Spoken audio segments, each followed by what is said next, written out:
5. My mom didn't realize you could tell who's coming down the hallway by the sound their shoes make.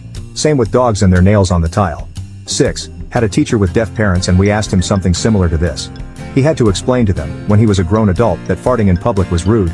That was the first time, ever, that anyone had told them that farts have sound. Still baffles me to this day that nobody thought to warn them that everyone could hear them rip one off. 7. I'm not deaf, but have extremely bad hearing with the prediction of losing my hearing before 40 years old. I didn't know bugs make noise. I saw movies and shows where flies or mosquitoes or bees would make buzzing sounds. I always thought that was created for TV to show that there is a small flying bug nearby. Kind of like, hey, you can't see it because it's small, but you all know this noise means it's there. It blew my mind when my husband told me that they genuinely make noise.